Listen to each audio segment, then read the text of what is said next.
of the regime's top leaders have emerged from the Youth League, such as former President Hu Jintao or former Premier Li Keqiang. And in fact, as I started my work on this, my fieldwork on these issues during Xi Jinping's first term in office, the fact that leaders such as Hu Jintao, Li Keqiang, and others were promoted through the Youth League had led a lot of observers to sort of two theories about how this youth organization worked. Oh. Sorry about that. Yeah. Yeah. Okay. Try. Is it better? Okay. Hopefully you can hear me better now. Yeah, so sort of two theories about how the Youth League work emerged at the time. And I was, to be honest, myself also very influenced by these ideas initially. So one was that the Youth League was a sort of factional cradle, and that most Youth League leaders were basically part of an overall factional group with Hu Jintao as its leader. The second idea was that it was also a sort of meritocratic tool for the party that facilitated the promotion of cadres with more humble backgrounds. And the example of Li Keqiang was often put forward as as an example of this. In the course of my study, I realized that these two assumptions were largely false because no overarching faction emerges from the League. Also because cadres from elite background, including princelings, so sons and daughters of high-level officials, are often the ones that can make the most out of youth organizations as political springboards. Instead, I realized that at a more systemic level, these youth organizations are central to the sponsored mobility that characterize political selection in the Chinese party state, meaning that some individuals are identified early on for elite status and progressively inducted into the political elite. And in this process, merit only plays a secondary role.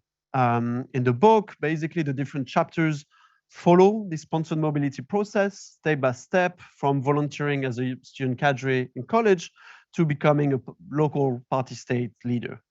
And this is based on fieldwork in various cities in China, in particular in different universities in Beijing and Nanjing.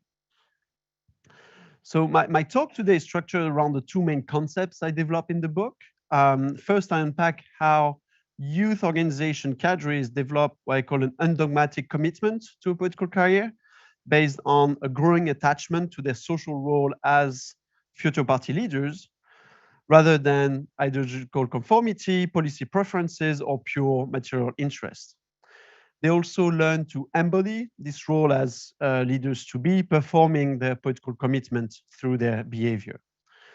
Second, I trace the changes in the recruits' personal relationships throughout the first steps of their career and how these ties affect their later trajectory.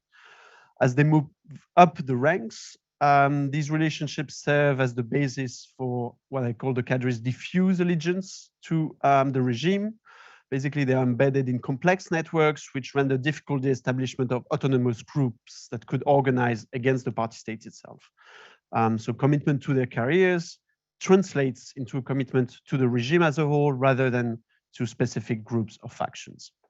So I'll basically sort of develop these two arguments. So first, how do young cadres develop an undogmatic commitment to a career in the party state? So as I mentioned, my inquiry starts at the university level, and more specifically with student cadres. They are university students who work voluntarily for party-led organizations on campus, mainly the Youth League and the Student Union. Student cadres are very much absent from the literature on contemporary China, at least the literature in English for sure. And this despite their important control function on campus. They are indeed the main labor force of the student management and monitoring apparatus on campus. This apparatus is represented as a very simple figure here, with the CCP at the top, which supervises the Youth League, staffed by university officials who lead the organizations as well as students. And the League, in turn, manages the Student Union, which is fully staffed by students. The Youth League and Student Union overall organize most of extracurricular activities on campus. At the individual level, and that's what I'm focusing on, getting involved as a student cadre can have a deep impact on their political commitment and future career. And so you have a sense of what this means in practice. I wanted to give you the example of one of my interviewees, Chen Feng. I changed the name, of course. So Chen was pursuing his graduate studies in Beijing when we met in 2014. He became a student cadre in 2009 as he entered college. At that point, he entered the culture department of his university student union, in charge of basically organizing cultural events, so singing competition, exhibitions, and so on. And at that point, most students around him were basically doing the same thing. And the Youth League is in fact pushing for extensive recruitment of student cadres in campus among first-year students. Generally, there are basically too many for the work at hand. Most of them are then given trivial tasks, such as moving tables for an event or things like this. Then logically, a lot of them find it uninteresting and give up quickly. The result is that only a minority of them remain in the Youth League and the Student Union as the year pass and they become the leaders of the organization. In Chen Feng's case, there were only 80 to remain involved in the university level student union in the second year. Among second year students, 15 among third years and 9 among fourth years. He himself enjoyed the union's atmosphere and remains involved throughout his graduate studies. He climbed the ranks in the student union. And as he climbed the ranks, the group of student cadres around him became smaller, tighter, as I mentioned. They all knew each other quite well. And for quite a shy student like Chen, it quickly became his chief circle of friends on campus. He did not have much time to spend with other students, including classmates. But at the same time, the union increasingly appeared to him as a platform to show off to other students and to university staff in order to, among other things, reap potential benefits. And I'll come back to that in a few slides. For this reason, he did not attempt to become the student leader. So basically, you have a student union chairperson who is in the most prominent student cadre in each university, and is generally, there's some variation from one university to the other, but generally elected by a Congress of student representatives, with the party and especially the Youth League leaders being very influential in the process of the selection process. But this was overall too demanding for Chen, and he was already spending most of his time working for the union. And as a chairman, he would have had to dedicate even more time, including all his vacations. The way he presented it, he had already achieved his goal. He believed that his experience would actually help him after he graduates, for instance, to become a civil servant. He was awarded a title as Excellent Student Cadre by the university, which looked good on his CV as well. So as a result, while Chen previously envisioned to pursue PhD studies abroad, and we discussed this when we met, he realized that this would mean losing the network and the opportunities he cultivated in Beijing as a student cadre, and therefore decided to take the civil service exam instead. So overall, his investments in the student union appears to have channeled an initially potentially hesitant Chen towards a career in officialdom. So throughout this process, and by cultivating a specific role on campus, student cadres develop the basis of an identity as party state officials. Several of my interviewees mentioned how this experience gave them the feeling of being like leaders on campus. Also, an academic I interviewed summarized it this way: the student union is like a small government. They learn how to behave, how to speak like an official, how to exchange with superiors, and so on.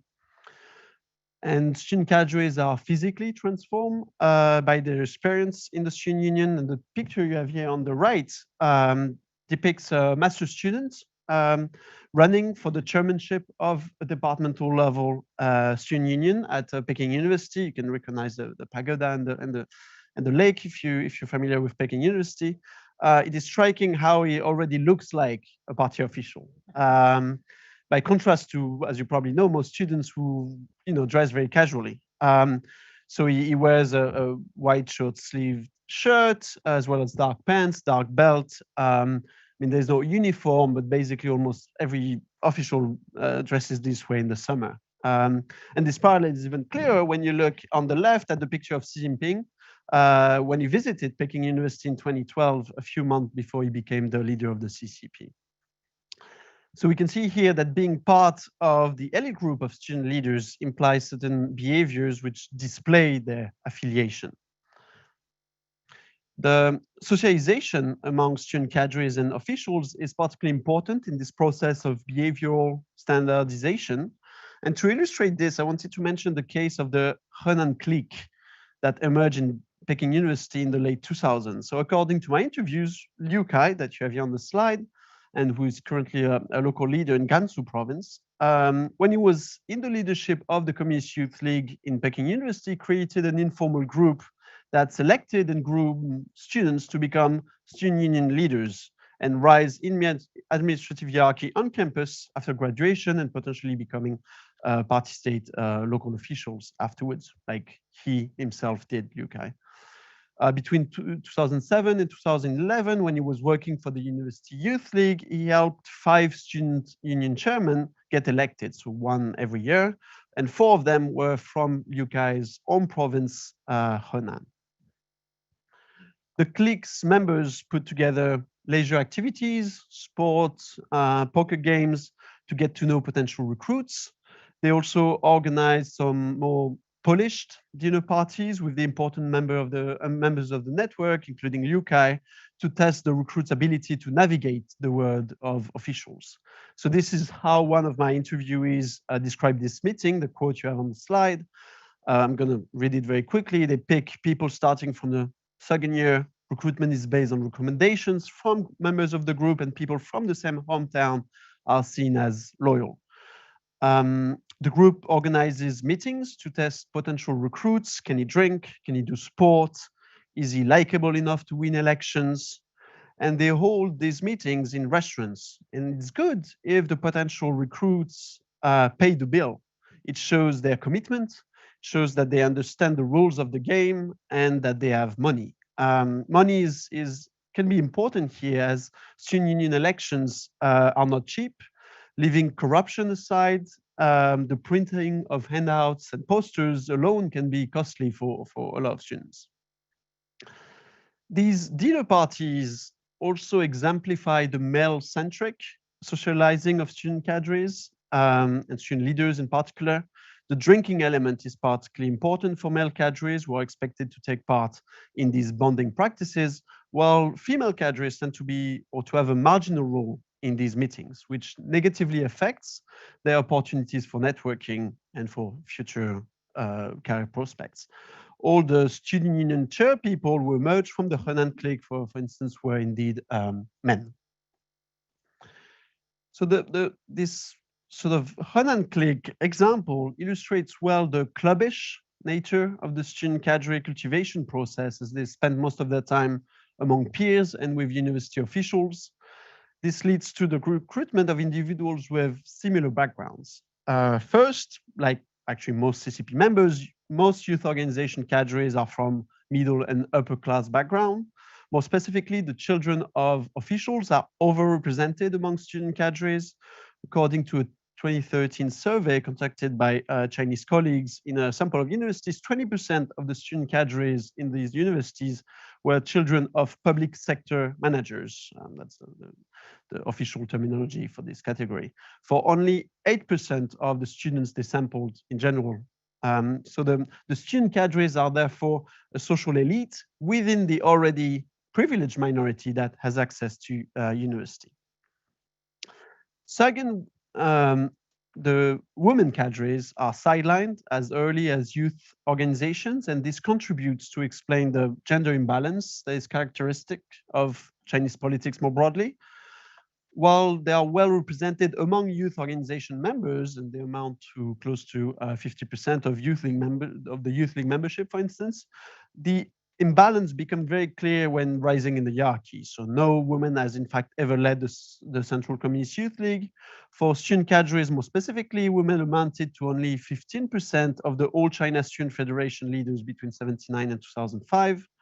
And according to my interviews, this is mostly It is mostly the male-centered socializing, exemplified by the Henan clique meetings that I mentioned, revolving around alcohol drinking, poker, and sports, that pushes out the potential female candidates. At the same time, I wanted to stress that this homogeneity of behavior and often of background does not necessarily mean homogeneity of thought.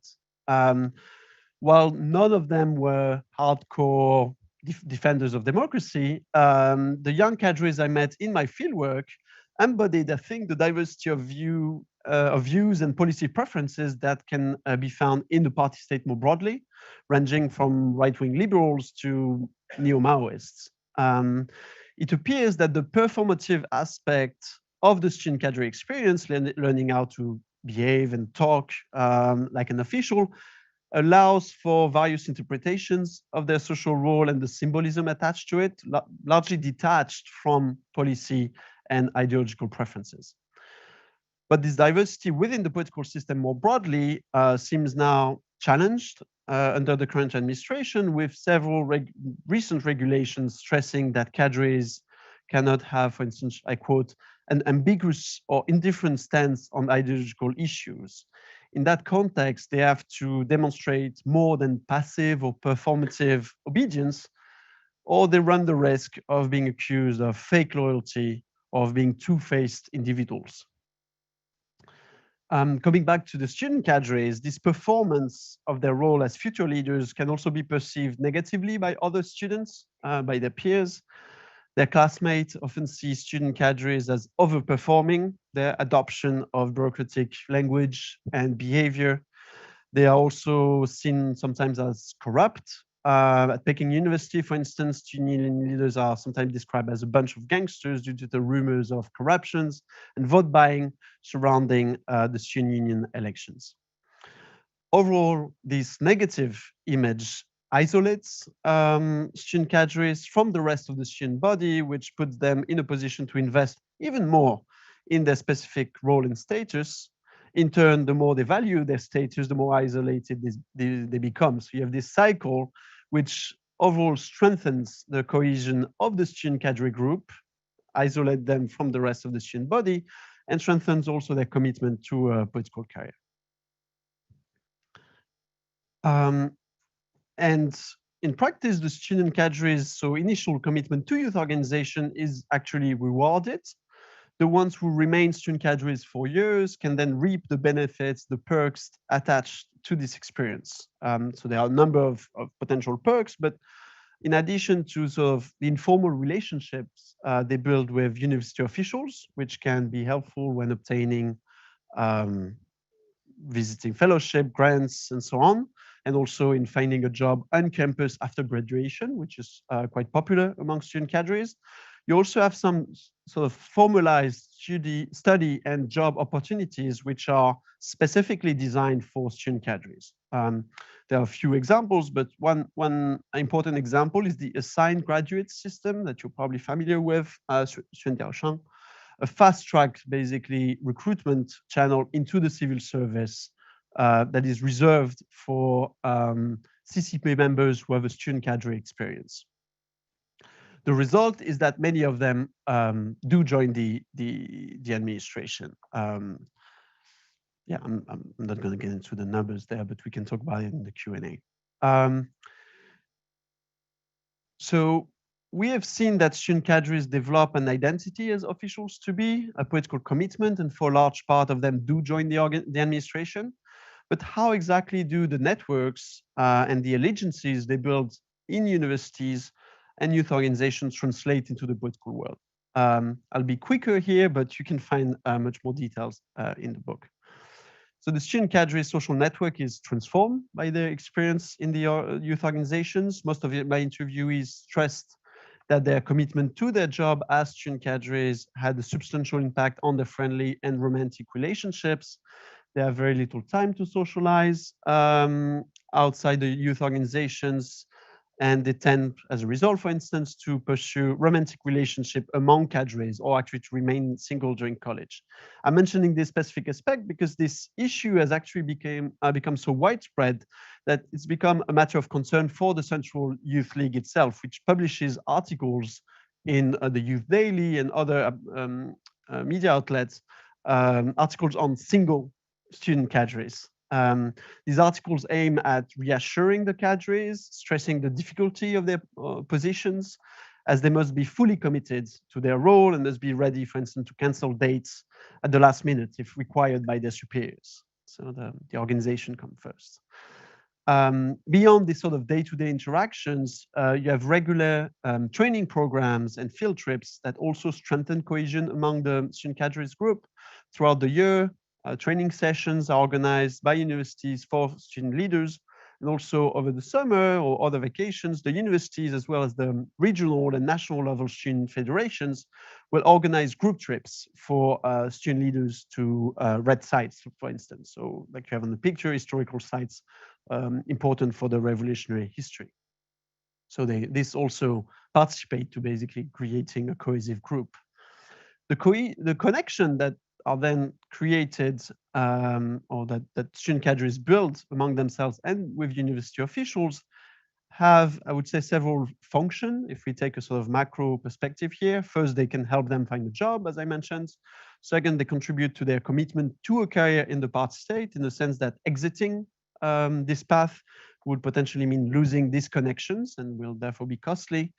Third, these connections also participate to the overall cohesion of the political elite. And to illustrate this last point, I will now jump a few steps in the cultivation process, basically several chapters in the book, stressing the potential long-term effects of these relationships. So, of course, the political socialization of political socialization role, I mean, of universities is far from being a Chinese specificity. Yet the PRC's uniqueness, I think, resides in the level of integration between political networks inside and outside universities, as they are already all part of the same organizational sort of superstructure with the party at the top. So starting from their volunteering in as student cadres in youth organizations, they are already part of CCP-led organizations. They develop personal ties with university officials and with other student cadres who have a good chance themselves to become officials as well in the future. So the result is that most of the relationships built within youth organizations will therefore translate into ties between party state officials in the future. And then these cadres can be pulled in very different directions, including local, central administrations, universities, state-owned companies, so on, all under party state control. Here you have a picture that basically depicts the network developed by Yang Yue, so a specific student leader in youth organization. So the idea is to illustrate this sort of cumulative phenomenon that I'm talking about. So Yang Yue that you have here became in 1990 the Tsinghua University Student Union Chairman, and has held since various leadership positions in the national level student union, in the youth league, central youth league, but I mean overall at the local and central level. He eventually became a provincial party state leader and also was selected as a party central committee alternate member when he was not even 40. So a successful official. And to illustrate the diversity of Yang's network, I here basically examine what positions his former colleagues from youth organizations, so from Tsinghua and also Central Level Youth League and so on, were holding in 2008 once he became a provincial leader.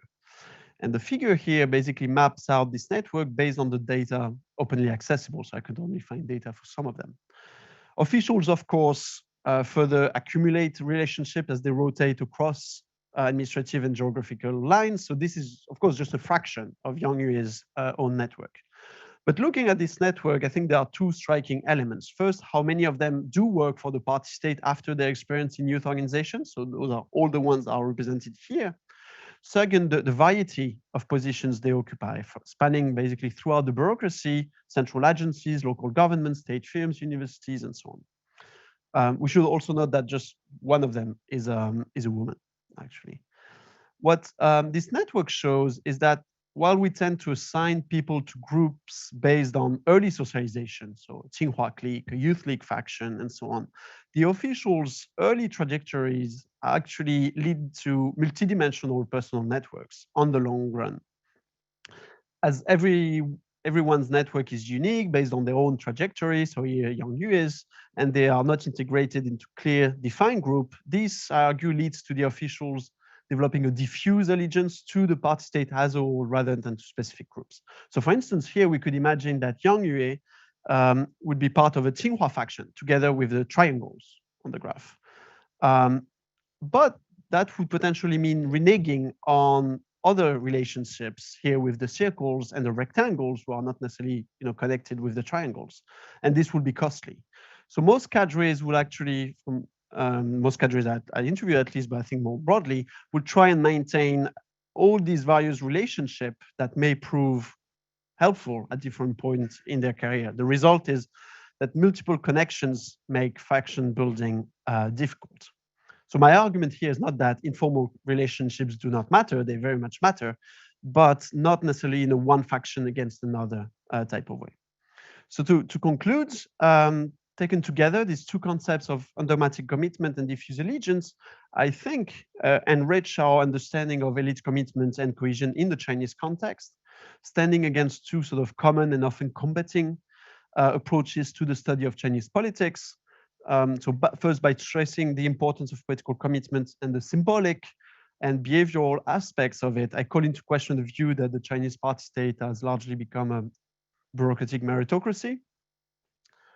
And under this system, only some recruits, mainly male from elite universities and who have proven their commitment in youth organizations, are provided with unique career opportunities in the party state. Also, I highlight the complexity of the cadre's personal networks and stress the party state's high level of elite cohesion, which partly challenges the factional approach to Chinese politics, which tends to see the party state chiefly organized as a collection of separate blocks that would compete for power and therefore emphasize the officials' loyalty to specific groups against each other rather than to the regime as a whole. Finally, despite their relative homogeneity of background, the undogmatic nature of their commitment means that the youth organizations can cultivate cadres with different policy preferences. But however, in time of political rectification, the emphasis on activism threatens this diversity. And while different views still exist within youth organizations and the party state more broadly, under Xi Jinping, for example, they have less and less space to be expressed. Over time, this may further restrict the party state's ability to represent Chinese society and but most importantly for this talk at least, its attractiveness for new recruits. So thank you very much for your attention. I'm going to stop here.